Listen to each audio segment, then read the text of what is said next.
I'm Ben Cross. And I'm Lauren Taylor. And today we are taking a deep dive into something that really kind of defies all the logic of the modern music industry. Yeah, completely breaks the rules. Right. So if you were to just, take a snapshot of the Billboard charts in the last 35 years, you'd see a lot of massive trends rise and fall. You had the whole grunge explosion in the early 90s, then the new metal phase. Pop punk, the rise of EDM. Exactly. And then you get to the streaming algorithm takeover we have today. But there is one entity that just sits right in the middle of that entire timeline. Totally unbothered, refusing to adapt to any of it, and somehow they are still winning. Winning entirely on their own terms, which is the wildest part to me. They aren't playing the industry game. They basically took the board and snapped it in half. We were talking about Tool. And honestly, calling them a band almost feels like, I don't know, selling it short. Depending on who you ask, they are a progressive metal group, they're a math rock experiment, a philosophy seminar, or... a cult? Yeah, a straight-up cult. And if you ask the band members themselves, they might just tell you they are a massive joke that got totally out of hand. Which is such a fascinating angle. Today we are going down the rabbit hole. We are pulling from a huge stack of sources for this deep dive. We've got these incredible interviews from Louder and The Guardian. We watched some really detailed YouTube video essays on their visual history. Oh, and the Reddit threads. We have to mention the Reddit threads where the most dedicated fans basically congregate to argue over time signatures. Right, the Tool Army. And of course, we are pulling from the breaking news dropping right now, this week in February 2026. And the mission here for you listening is really to figure out the how. How does a group that writes 12-minute songs about complex mathematics, refuses to put their faces in their own music videos, and just actively antagonizes the media, how do they end up becoming one of the most successful acts in history? It really just makes no sense on paper. The rulebook says you have to be catchy, you have to be pretty, you need to keep songs under 3 minutes for the radio, and you definitely have to play nice with the press. Tool did none of that. No, they did the exact opposite of that. And to understand why it worked anyway, I think we have to start with a piece of the puzzle that almost always gets overlooked. People focus on the sound, the heavy riffs, the drums, Maynard's vocals. But the real DNA of Tool isn't just audio, it is deeply visual. Yeah. And that all comes down to one guy, Adam Jones, the guitarist. This was actually the most surprising thing for me in all the research we did. I obviously knew he was the guitarist and the main creative force. But I didn't realize that before the band broke big, he wasn't just some guy jamming in a garage in L.A. He was a legitimate Hollywood special effects artist. Legitimate is almost an understatement. He wasn't just fetching coffee on a set or doing basic makeup. He was a sculptor and a creature designer working on some of the absolute biggest blockbusters of the early 90s. We are talking Terminator 2, Predator 2, Edward Scissorhands. And Jurassic Park. Yes. He specifically worked on the dinosaurs for Jurassic Park. He was sculpting the velociraptors, and he helped create the full-size T-Rex puppet. And that distinction, the puppet versus the CGI, is actually crucial for understanding the whole vibe of the band. Why is that distinction so important? Because, I mean, a dinosaur is a dinosaur to the viewer, right? Not really, no. Think about the era. The early 90s was right when CGI was starting to take over Hollywood. Jurassic Park was the actual tipping point. Everything was becoming digital, clean, shiny, and sort of weightless. But Adam Jones was a practical effects guy. He worked with his hands, clay, latex, mechanics, slime. He built monsters you could actually reach out and touch. Exactly. He preferred the gritty reality over computer perfection, and that translates directly to their music videos. When Tool started making videos for songs like Sober or Prison Sex, they didn't just hire a random MTV director to make them look cool playing their instruments. Adam Jones applied his specific trade. He used stop-motion animation. Right. It's jerky, it's dark, it's incredibly gritty, it looks like a physical nightmare. It completely separated them from the pack. I remember being a kid and flipping on MTV in 1993. You'd have hair metal bands fading out, or grunge guys in flannel shirts playing in rainy warehouses. And then suddenly, there's this tiny, trembling clay figure vibrating to this huge bass line. It was genuinely disturbing. It was very much that Brothers Quay aesthetic, that surreal, biomechanical, rusted look. And it signaled to the audience immediately, right out of the gate, this is not pop music. This is art, and it might hurt a little bit to look at. It created a universe that the music lived inside of. So the visual identity was fully formed before the first album even really caught fire.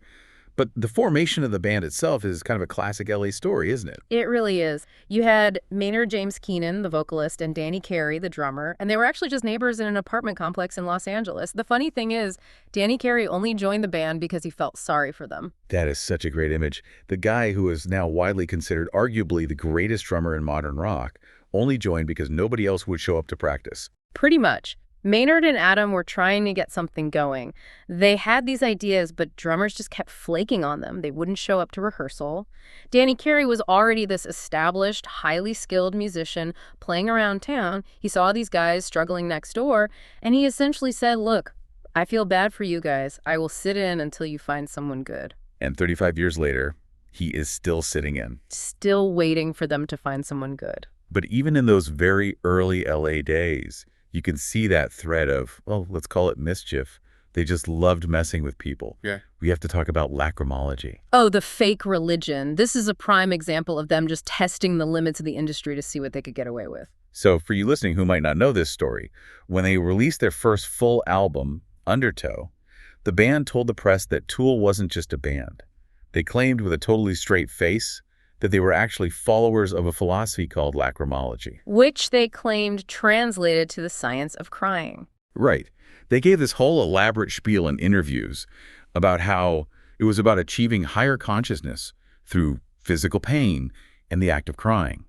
They even referenced a specific book by a Dr. Ronald P. Vincent from 1949. And the music journalists just ate it up. They printed it as absolute fact in major magazines. You actually had fans going to their local libraries, asking confused librarians to help them find this obscure 1949 book on lacrimology. But the book didn't exist. It was a total fabrication. Adam Jones and the band just wanted to see if the media would fact-check literally anything, or if they would just print whatever pretentious nonsense a cool rock band told them. It is hilarious, but when you think about it, it's also pretty aggressive. It sets up this dynamic right from day one of, we are smarter than you, and if you don't do your homework, we're going to make you look really stupid. Which is a dangerous game to play with the press. But for Tool, it worked perfectly. It built this insane mystique. People thought, who are these guys? Are they a cult? Are they intellectuals? Are they just insane? It forced people to dig deeper into the music. And when you do dig deeper, especially as their career progresses, you find that the intellectual tag wasn't just posturing. By the time we get to 2001 and the album Lateralus, the complexity just goes completely off the charts. Lateralus is really the absolute peak of the thinking man's metal argument. This is where the math really comes into play. We hear this phrase all the time with them. Tool uses the Fibonacci sequence. It has almost become a meme on Reddit at this point. But Lauren, let's actually break down what that means for someone who hasn't taken a high school math class in 20 years. What are they actually doing musically? Sure. So the Fibonacci sequence is a mathematical pattern that is found all over nature. You see it in the spiral of a seashell, in the way pine cones grow, in the arrangement of leaves on a stem, even in the spiral arms of a galaxy. It starts with 0 and 1, and each subsequent number is the sum of the two before it. Okay. So 0 plus 1 is 1, 1 plus 1 is 2, then 3, 5, 8, 13, and it goes on to infinity. I follow the math perfectly. But how on earth does that turn into a heavy rock song? It is actually in the lyrics. In the title track Lateralus, Maynard is literally singing the sequence. Wait, he is just singing a list of numbers? No, he is singing syllable counts that match the numbers perfectly. Listen to the way the first verse goes. He sings the word black, that is one syllable. Right. Then, one syllable, white are, 2 syllables, all I see. 3 syllables, in my infancy, 5 syllables. Red and yellow then came to be 8 syllables. That is wild. I have listened to that song 100 times easily, and I never actually realized he was counting. And then he reverses it. He goes from 8 back down to 5, 3, 2, 1. It forms a palindrome. But it's not just a lyrical trick. The time signatures of the song, the actual rhythm the band is playing behind him, shifts from 98 to 88 to 78. Okay, explain that to me like I'm 5. What does playing in 78 time actually feel like compared to normal music we hear every day? Okay, most rock music, pop music, pretty much everything you hear on the radio or at a club is in 44 time. It goes 1, 2, 3, 4, 1, 2, 3, 4. It is essentially a march. It's very stable. You can walk to it easily. When you play in 78 time, you are missing half a beat at the end of the measure. It goes 1, 2, 3, 4, 5, 6, 7, 1. Feels like a skip, like you tripped over something. Exactly. It feels like walking with a pronounced limp. It creates this very subtle subconscious tension because your brain is naturally waiting for that final even beat to resolve the loop, but the band cuts it short and starts over immediately. It creates a spiraling effect. It creates anxiety, really, but in a way that just pulls you forward into the next measure. Yes, it creates relentless momentum. It feels like you are constantly falling forward. And that is where Danny Carey's absolute genius comes in on the drums.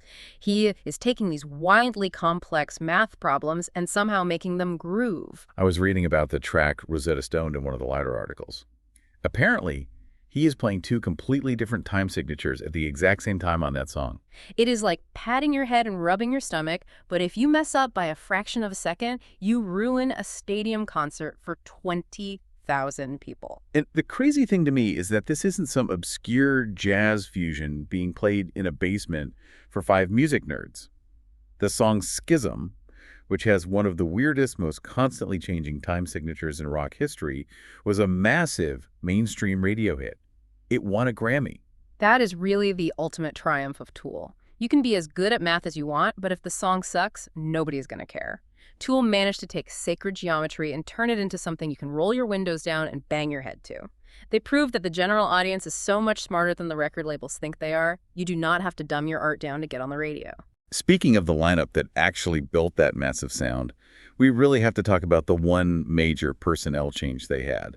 Because usually when a band swaps a core member, especially a bassist in a rhythm-heavy band, it changes the entire chemistry, or it just ruins the vibe. Right, this was way back in 1995. Their original bassist, Paul D'Amour, left the band. The official PR rumor was always creative differences, but looking at the interviews we pulled, it was really just about patience. Because the band works notoriously slowly. Painfully slowly. They wrote only 5 songs in an entire calendar year. Paul D'Amour was a guitar player at heart. He wanted to move fast, he wanted to write riffs, he wanted to tour and release albums like a normal punk rock band. He got incredibly frustrated with the agonizing pace and just bailed. So they needed a replacement. Yeah. And this is where Adam Jones tells this story that I think perfectly captures the band's internal communication, or rather, their total lack of communication. It is a total comedy of errors. So Adam Jones really wanted to hire Justin Chancellor. Justin was the bassist for a band called Peach that had toured with Tool in Europe, but Adam had somehow convinced himself that Maynard and Danny didn't like Justin at all. And meanwhile, Maynard and Danny really wanted to hire Justin, but they thought Adam wanted some other guy. Right, so they set up this big formal band meeting to hash it out. They are all dreading it. Adam is preparing this whole impassioned speech to fight for Justin. Maynard and Danny are preparing their counter-arguments to fight Adam. The tension is incredibly high. They sit down in the room. They are practically sweating. And finally, someone just mumbles, "Well, I think we should get the guy from Peach." And the whole room just deflates instantly. Total relief. They all wanted the same guy and almost got into a huge fight over it. And thank goodness they figured it out, because Justin Chancellor completely changed their sound. Paul was much more of a lead bass player, very aggressive and upfront. Justin brought this atmospheric, rhythmic, grinding sound. He is a total riff machine. The signature sound of Lateralus and 10,000 Days, that deep, churning, oceanic feeling, is largely defined by his bass tone. Let's pivot to 10,000 Days then, because that album, which was released in 2006, marked a really distinct shift. Up until then, Maynard's lyrics were usually highly philosophical or very angry at society or just purely abstract. But this album was heartbreakingly specific. It really was, and it caught a lot of longtime fans completely off guard because it was so deeply personal. The title itself, 10,000 Days, isn't just a cool-sounding cryptic number. It is a literal measurement of time. It is about his mother, right? Yes. Maynard's mother, Judith, suffered a severe stroke when he was very young. She was left partially paralyzed and restricted to a wheelchair for approximately 27 years.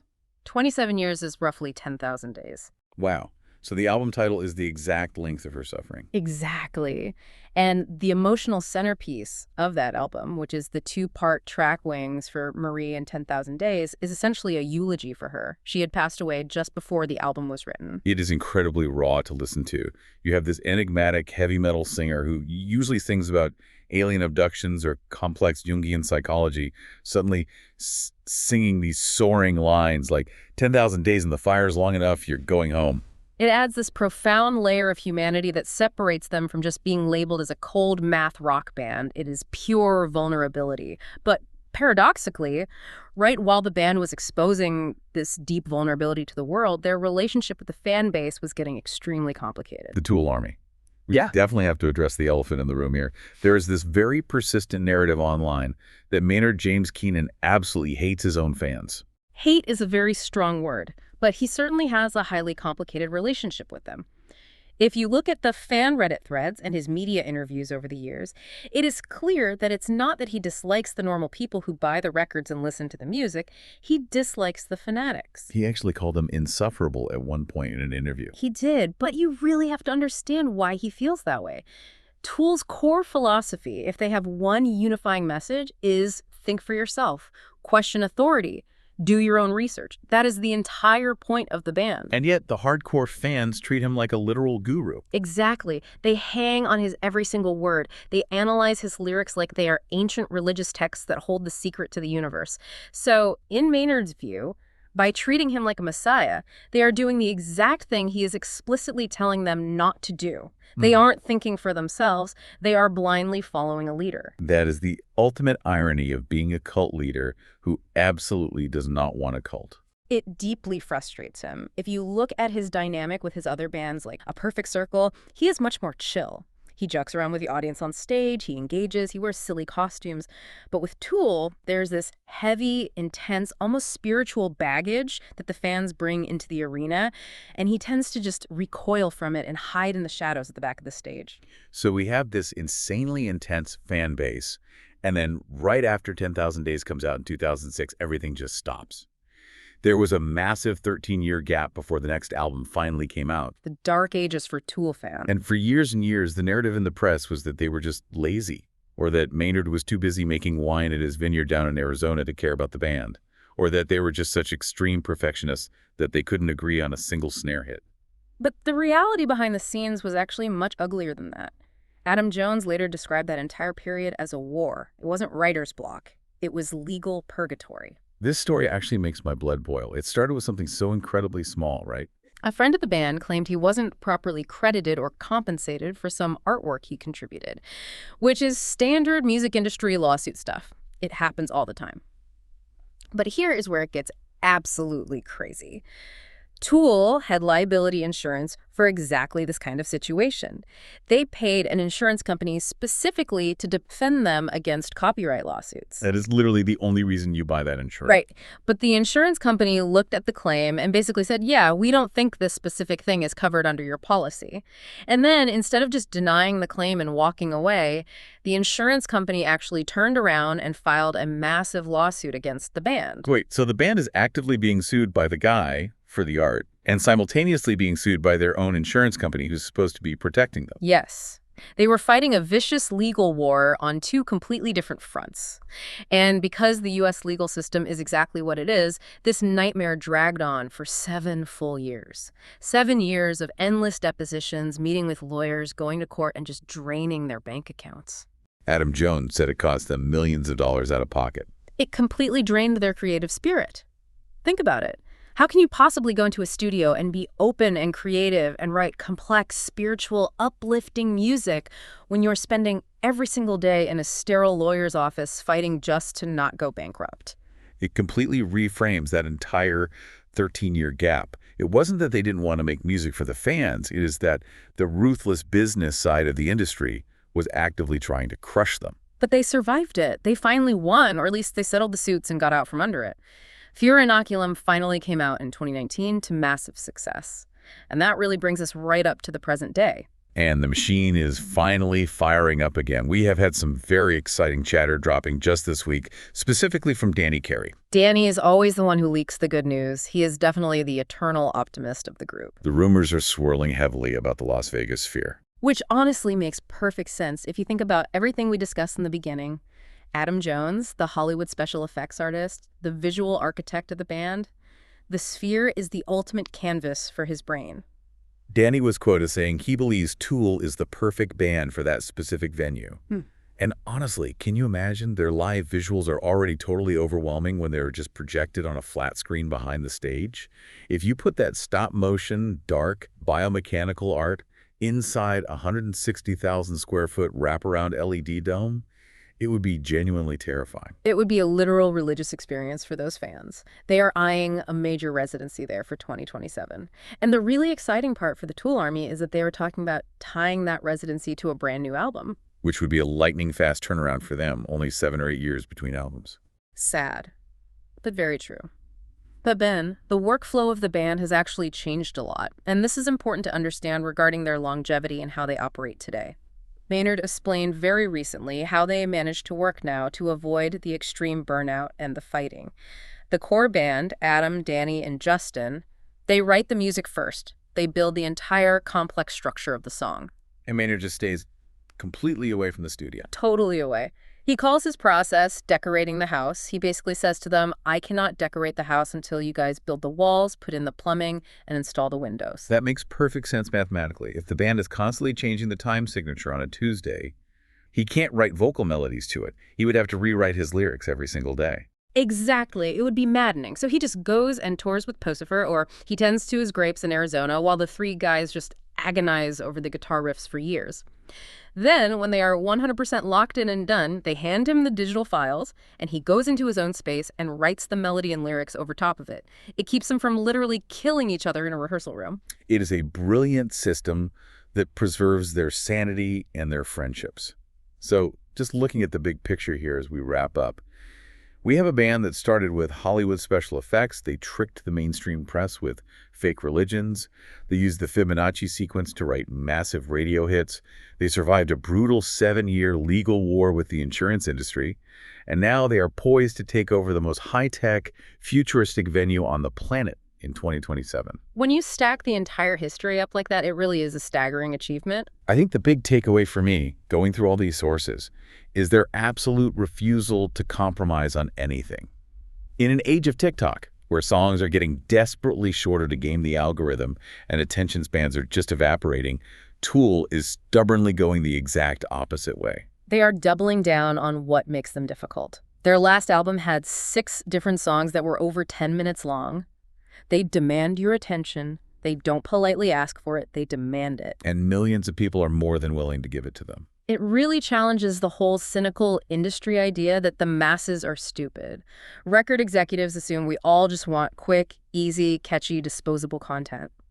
Tool proves year after year that there is a massive hunger out there for something difficult, something that requires you to actually sit down, put on a good pair of headphones, and actively listen. It is the exact difference between eating a fast food snack and sitting down for a 5-course meal. So I want to leave you with this final thought. As we look toward this massive Sphere residency in Vegas and whatever comes next for them, is Tool's continuing massive success a sign that audiences are actually starting to crave more complexity and challenge in our art? Or are they just the last of a dying breed, a dinosaur from the golden era of rock stars that just somehow managed to survive the asteroid? That is the big question. But honestly, as long as they keep putting out these incredibly intricate puzzles for us to solve, I think people will keep showing up to piece them together. I completely agree. Thank you for taking this deep dive with us today. Go put on Lateralus and try to count the syllables without crashing your car. Good luck with that. We will see you next time.